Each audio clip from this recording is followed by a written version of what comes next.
So China had a program where they had a lot of older children in their orphanages and asked us if we would take an older child.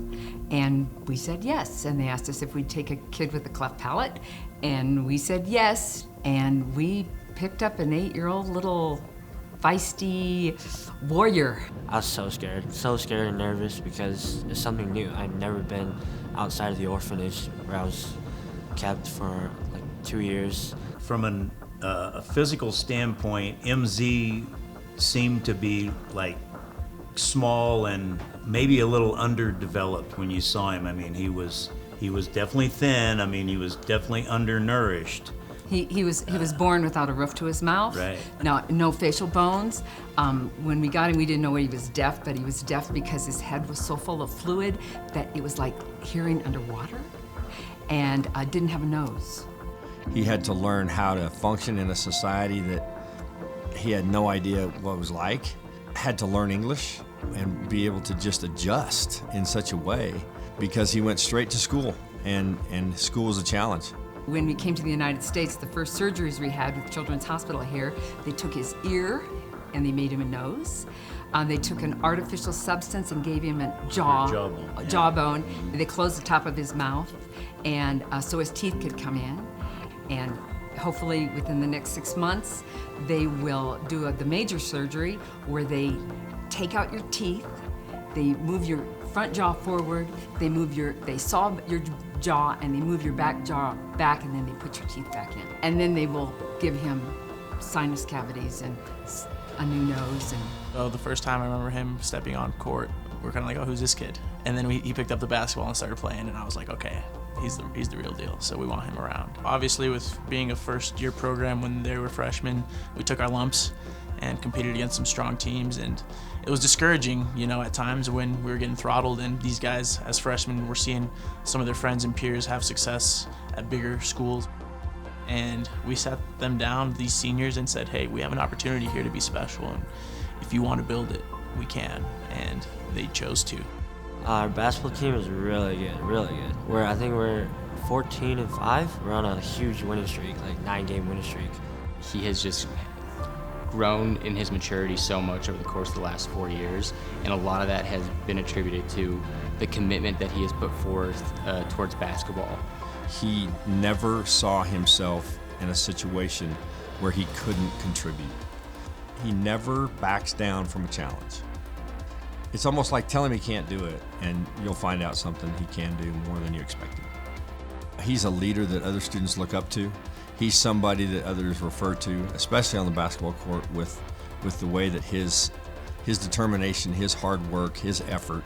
But he wants to do well so bad and work so hard because he sees the advantage that he has and the opportunity that he has that he never had before. And it's been great because it's caused our other guys to see how much they take for granted and how important it is for them to know that they can never take anything for granted. Mr. Chacon, head coach for the basketball program, he's been my most influential person during my life because he has taught me everything since I came here. He taught me how to work hard, a lot of things about life, everything. He's always there for us. I think basketball has really taught him the value of hard work and effort. He's just as much of an influence on me as I am on him, I'd say. It's a challenge sometimes for people to realize the commitment that coaching takes. But for these guys and MZ in particular, I'm happy to show up at 6 in the morning and open up the gym anytime because I love them, and these guys have earned all my respect, and they've trusted us to help build a program when we asked them to. Basketball has given him the opportunity to become something he never thought he could do. Be a winner, be a champion, work hard at something, and be a leader. But more than that, it's given MZ an appreciation for so many things that too many of us take for granted.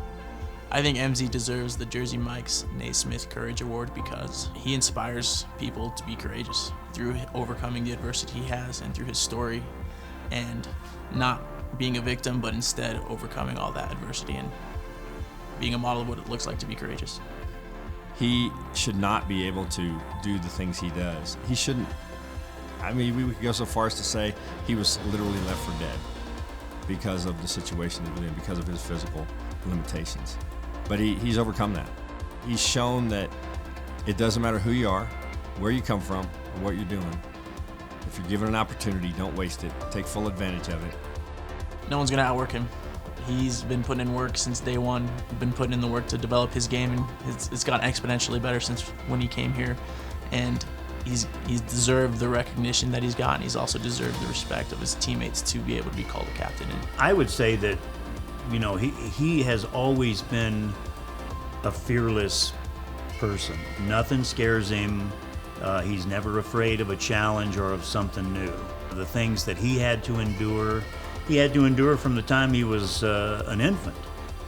He's had to be courageous and have great perseverance.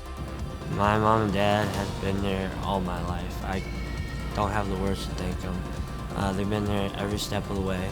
They have given me so much. Everything that I've done, it's because of them.